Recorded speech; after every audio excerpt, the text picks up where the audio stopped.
If you're a pro gunner and you have a YouTube account that you check regularly for your subscriptions and whatnot, and watch, the Armory channel or the Lock and Load channel or the Haas UMC or Are You Ready For It or the Glock Brothers or any of those big name channels, then you probably already know about this. But I'm going to put a video up on this just in case I have a couple subscribers that don't know about those big name channels or don't watch them for whatever reason or just haven't heard.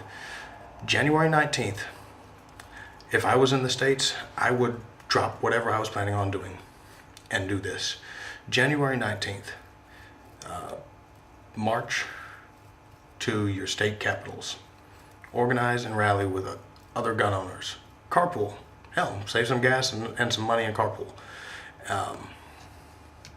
You don't need to be up there with assault rifles and tactical shotguns or anything like that.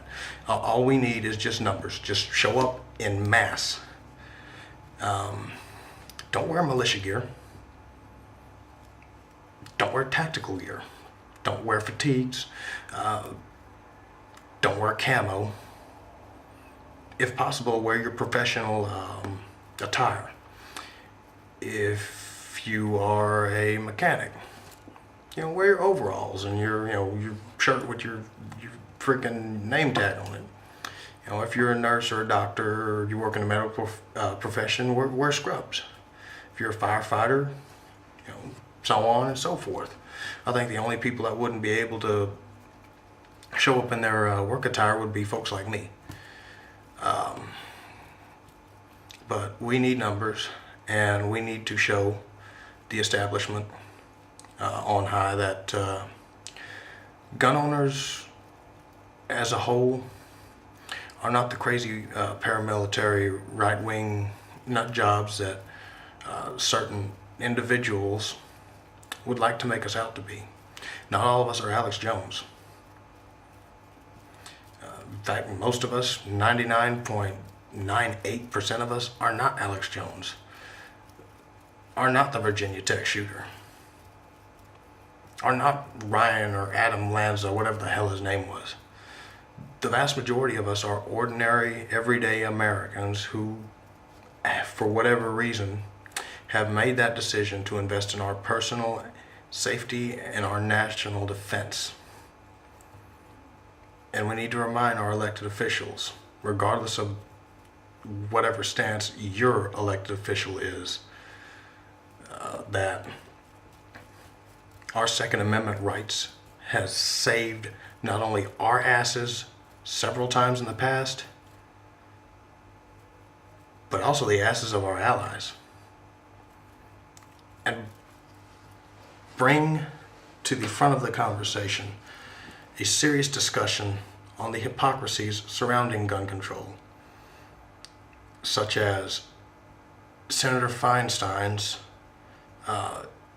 purchase of a handgun early in her political career for self-defense when she was getting a bunch of death threats and bomb threats. She bought a handgun to protect herself and her family. Now, there's nothing wrong with that, except for the fact that she's a fucking hypocrite who is now trying to strip other Americans, in her view, the peons who can't be trusted with the individual freedom to keep and bear arms.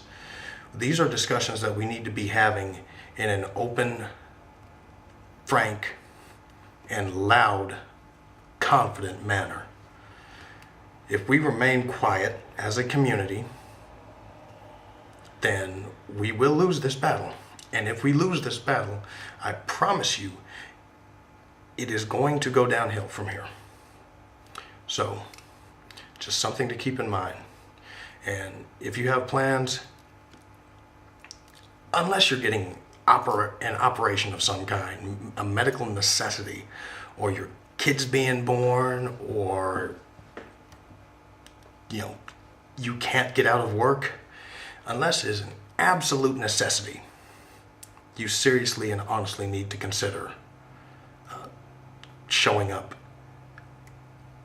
at these marches all around the country, or at the march on your state capital. You honestly, truly need to consider it. Because if all it takes is, one out of every 5 gun owners in each state. It's all we would truly need to grab the attention of the national media. But hell, if we could get 2 out of every 5 gun owners nationwide marching on their capital, or dare I even dream it, 3? 60% of 90 million gun-owning Americans? Now, honestly, we can, as it stands right now, we can honestly expect anywhere from 10 to 20%, which is still 9 to 18 million. But we got to get numbers out there on our side. We got to. We got to show these people that most gun-owning Americans, legal gun-owning Americans, almost all of us are sane, sensible, ordinary, hardworking, everyday people. United we stand and divided we fall.